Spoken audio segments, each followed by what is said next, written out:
Mo's made a beat again.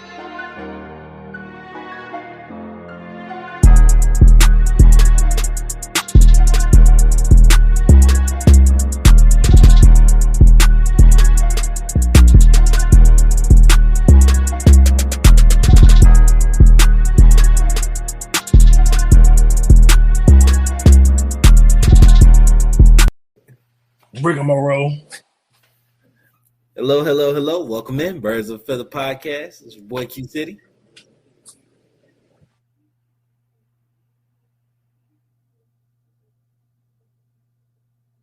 Oh, don't start with that.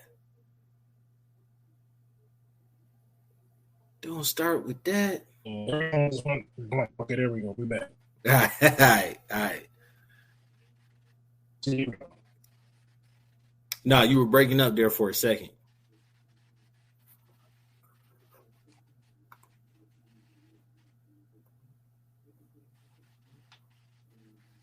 Where do you go, brother?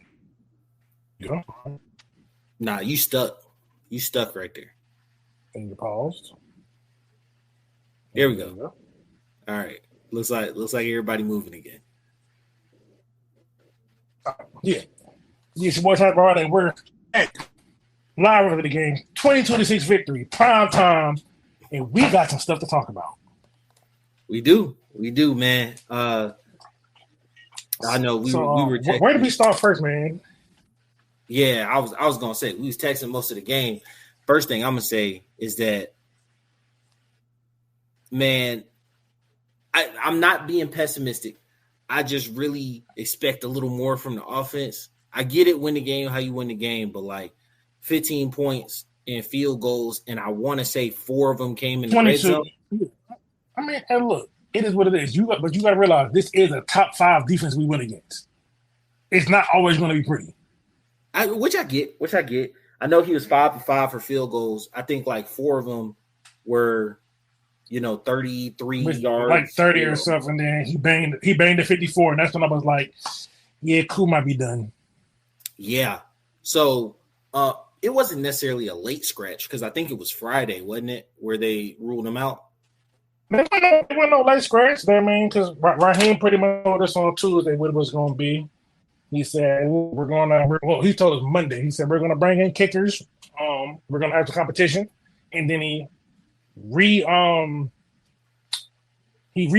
it on Wednesday. Talking about we got the guy.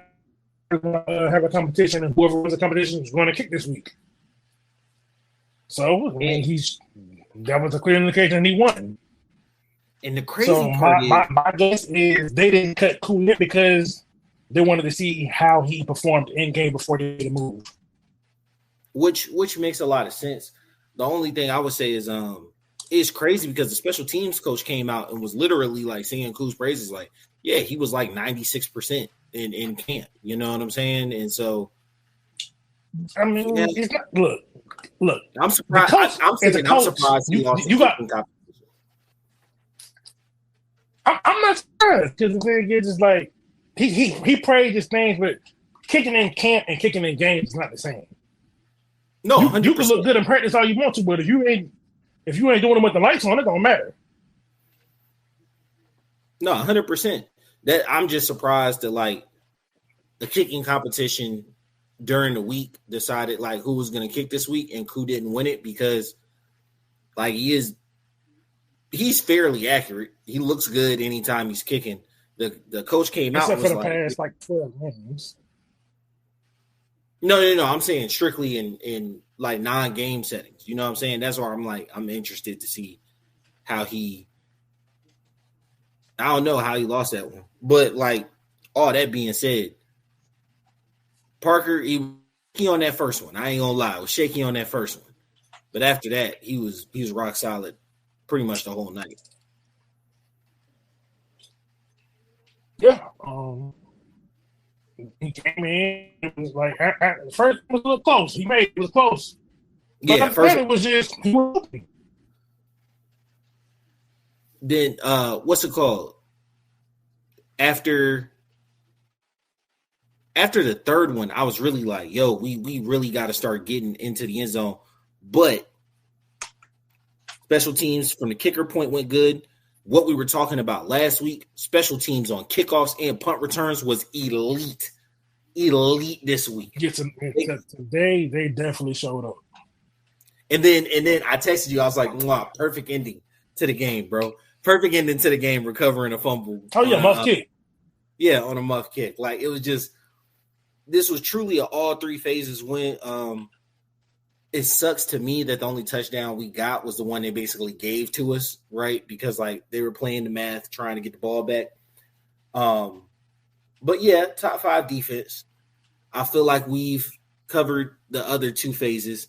Now let's get into what everybody really want to talk about. Bro, this defense is nice. Bro, this defense is nice. Yeah. Like run game, pass rush, secondary. Bro,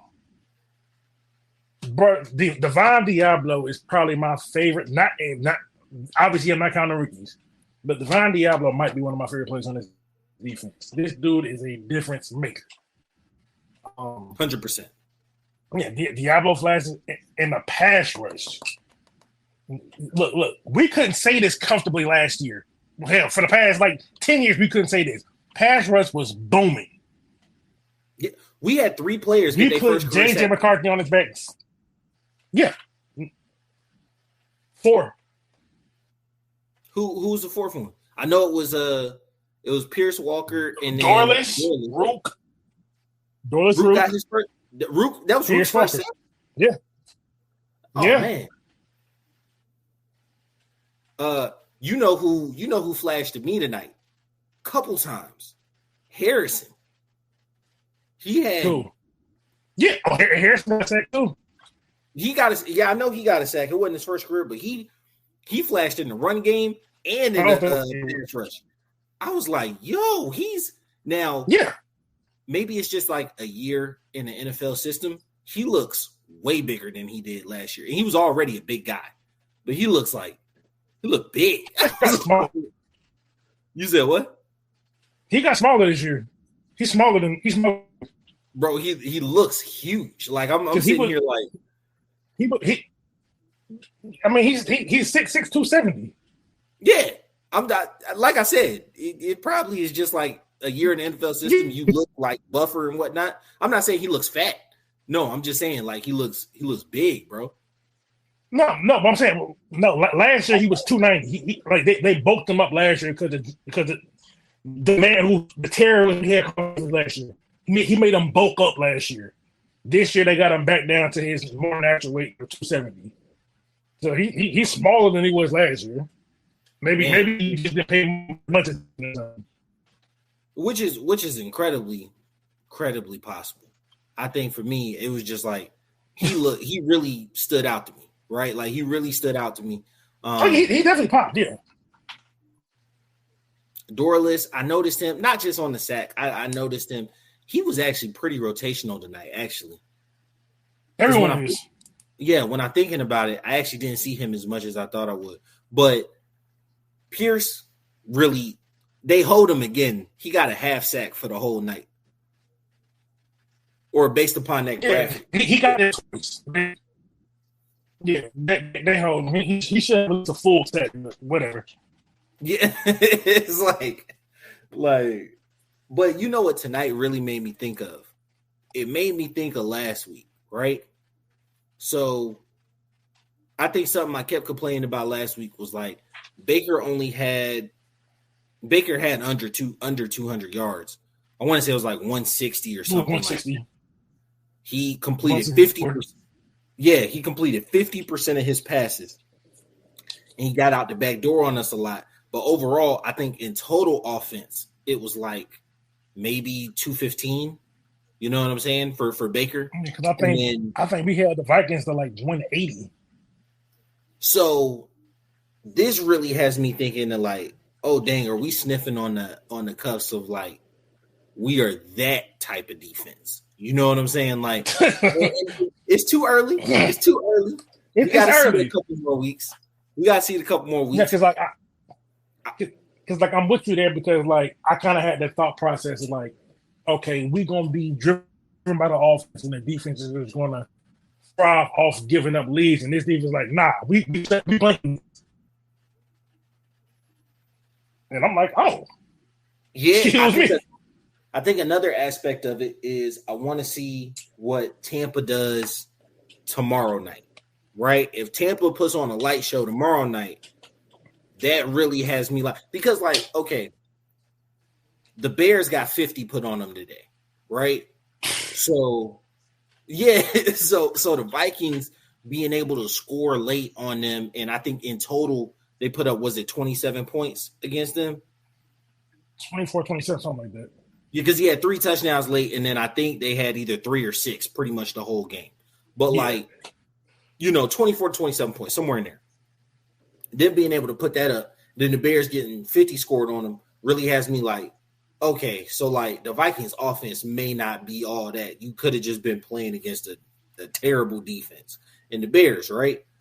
If I see the Bucks put up a light show, then that means the anomalous like outings for the offense happen against the Falcons defense, right? Like the Vikings put up 27, they put up 6. The Bucks are able to put up a light show, and against us, 50% completion ratio, 166 yards. There's certain things you could chalk up to week 1, but other aspects of it is like, are we on the cusp of being that type of defense? You know what I'm saying? To where the offense can be really inept in the red zone, and we still walk away with a very comfortable win. Because if we're that type of defense, this is a whole different season we talking about. See, what I want to see is how this defense performs this week versus Carolina. Because Carolina's been a little worse than I've expected. So if we come out there and, make a bad team look bad, okay, I'm bought in. Now, so here's the thing about Carolina, though, because I don't think Arizona's a world beater by any stretch of the imagination. But Carolina was able to score in bunches against them late, even when Arizona started tightening up, right? Because, like, you expect garbage time points and stats and yards, right? But, like, after Carolina scored, I want to say the second 2-point conversion or whatever, like, Arizona really started to tighten up. Carolina was able to get all the way back up to 22 points. You know what I'm saying? So, like, that's one of those things where it's like, okay, so Carolina can score in bunches. Carolina has some firepower. I think that is interesting. What do we look like against them, right? Do we make – because last season, Bryce lit us up at the end of the year. Because of the man who should not be renamed. It was called last year. True. But it was definitely a pinball machine last year. You know what I'm saying? Penix was able to go out there. Now, historically, Carolina's defense last year gave up the most points, like I want to say, like ever in NFL history, or it was either points or yards. They was historically bad. It was historically bad defense. So, of course, they're better than that this year, but not by much. The Jags put it on them, and then the Jags didn't look great. The Jags offense looked pretty good today, but the Jags put it on them, and then Arizona took their foot off the gas majorly, because Arizona could have put up 50 on them today too. Like, it was 27-zip for a minute. Yeah, but Carolina is a team. Not Carolina, but Arizona is a team that, like, I don't think they not know. Like, I guess we had conversations about this, like in the first better part of the year. We were talking about Arizona. And you were talking about how the offense isn't explosive. Like, I think they're capped at what they could do. Like, they might be able to get in a shootout and do something, maybe. But in terms of front runner, if they get up, they're going to run the ball. So it's like every time. That's not a team I really see doing a lot. But, like, one thing regarding our defense that I'm concerned about is AJ went down with a hamstring injury. Yeah, and it did. What does that look like? Like, how long is he going to be out? Like, is he out for next week? Is he out 2 weeks? Is he out 3 weeks? Like, how long is he out? Like, when I saw it, it looked like it didn't look like a tear or anything. Because usually when guys go with a tear, they fall like straight down. He kind of like took another step, limped, and then grabbed his leg. So that seems like a pull. Right? It might have just tightened up on him. It might be something where it's fine. It's just like we won't know until if they give us information on it tomorrow or after the game. But I know they immediately ruled him out rest of the game, which is like, I think for any type of hamstring, that's just safety precaution. Like, that could have been also precaution. Like, hey, look, just chill. We gonna figure it out. Don't worry about it. We got this. Yeah, I am interested to see what exactly that looks like with him because, man, him being out would dramatically shift the defense. But that all four rookies made impact splash plays today. Like, Terry had a whale of a draft because James Pierce really had a full sack. He really had a full sack. Jalen Walker, sack. Xavier Watts, sack. Pick. Had a pick, and then Billy Bowman, pick. He almost had two, but it bounced off the ground. But hey, we still rocking. But you know the veteran move that he did that I absolutely appreciated? He got up and ran. And he got up and ran like he really caught that ball. And I appreciate that. Like, I appreciate that. You make them make a hard decision. You understand me? Like, you get up and you keep playing that. But nah, man, this was a dominant performance. I didn't like it when it was 6. I didn't like it when it was 6-9, and I definitely didn't like it when it was 12-6. Our offense just couldn't make it happen, it seemed like. But as soon as it got to 15-6, I was like, oh yeah, this is. And then the last drive in which I think Drake caught 2 passes for like 40 yards. Algier was pounding the rock most of the time, and then Bijan got you 2 critical first downs, and then Algier got you the 4th down, and the touchdown. That was just like, that was a beautiful. I don't even think he got no. They jumped outside on the 4th down. Oh, there it goes. Yeah, jumped outside, and then Algier got you the first down. No. One thing I did like was seeing an under center run that wasn't stupid. Like, you had an actual fullback out there. Like, thank you. I can't say. I will say in the red zone, I was worried about Zach a little tonight. I'll go back and check. Like, obviously, we watched the film after, so like I'll go see the film later. But like, the ineptness in the red zone was just like, wow, what are we doing? I gotta go back and watch all 22 because it's easy to say that, but the defense had to say too. Maybe you didn't get the looks you liked for some calls you wanted to call because, like, as much as we want to be like, oh, the offense doesn't do their job, the defense does have a say.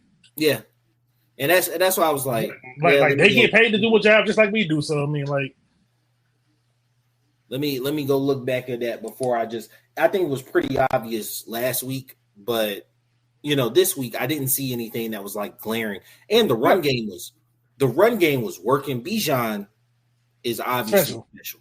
Like, he's special, bro. Like, this was a good defense. Like Bijan could juke you in a phone booth. I swear that I think it was like a 5-yard run. He juked like 3 people, bro. Like, I'm like, dang, all right. You're crazy on the sticks, bro. Like, you know what I'm saying? Like, you can't even do that on Madden.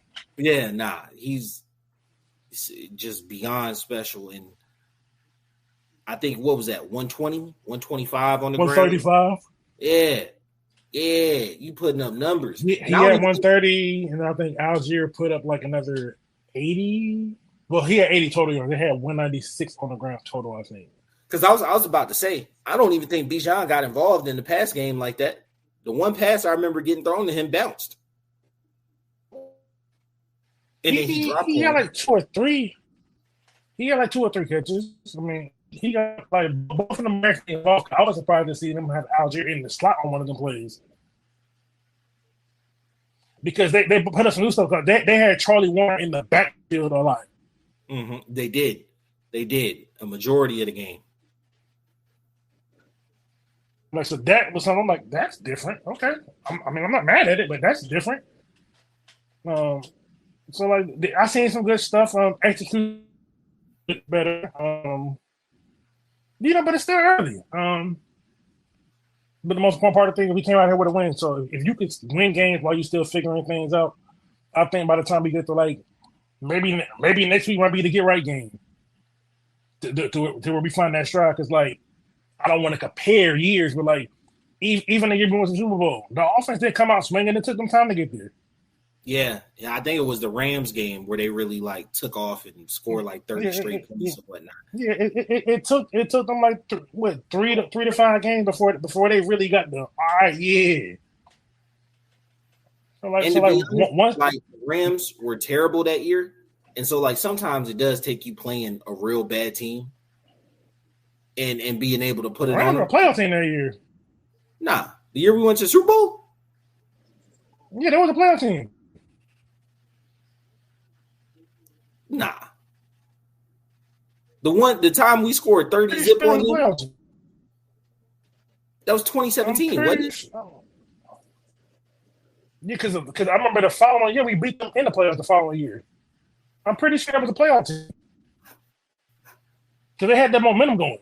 Because they had Jared Goff, they had all that good stuff going. I'm fairly positive we beat them. I mean, there was a playoff team. I mean, I could be wrong, but I'm fairly positive they were. If they weren't, they barely missed it. But they weren't no bad teams by my recollection. Because let's see. Because that's the year they picked Aaron Donald. Because they picked Aaron Donald the year before that. Because they picked Aaron Donald the same year we picked Vic Beasley. Vic Beasley popped off his second year with us.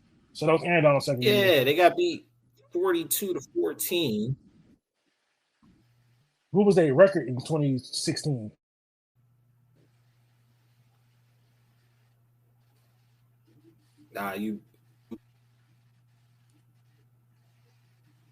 Yeah, there we go. You're back. Nah, they were 4-12. 2016? Yeah, 4-12. You're thinking of 2017. Who the fuck? 20? Okay, I guess I don't remember them being that bad. All right, I'll take the word. Nah, they were terrible that year. That must have been Jeff Fisher. That must have been Jeff Fisher last year then, probably. Yeah, that was Jeff Fisher year. Okay, I'm thinking he was up on them like 30 to zip.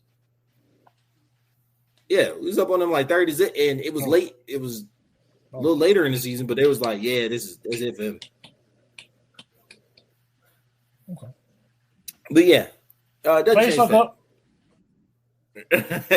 It doesn't change that. Like sometimes you just need to beat down a bad team. You know, that's the point. Like sometimes you just need to beat down a bad team. And hopefully we get that next week versus Carolina. I know a lot of people I know didn't count this as a win.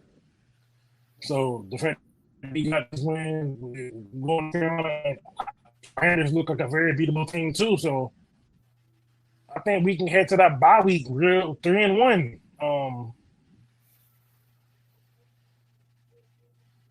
Who we got after Carolina? Yeah, I think we should be able to go ahead.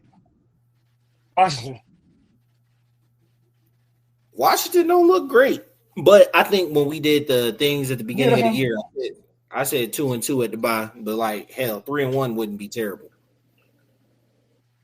That'd be great too. But especially if this defense can keep doing what it did. If this defense can keep on building upon this, boy, we gonna be tough. 100%. 100%. Because Kevin O'Connell is one of the better offensive minds, which a lot of people consider him the best offensive play caller in the game, and we held him to 6 points. And I will give credit where it's due. He didn't have a catch in the whole second half, I don't think. But Kyle Pitts, getting him involved early, letting him ball out, absolutely the right move. Yeah, and I think it's just mainly because the game plan was like, all right, look, they gonna push the shit out of us, so we just gonna run because they can't stop it. And I think everybody was on board with that. It does make it easier when you know there's success behind that. Because I know last week they were running the ball with little success against Tampa, and it was causing some frustration, right? So, like, you know, Penix wasn't perfect tonight. He had a couple missed throws. But, like, you're converting at such a high rate running the ball that I don't think anybody's getting frustrated with little miscues here and there. Mm-hmm. Yeah, definitely shouldn't be. Shoot. Definitely shouldn't be going.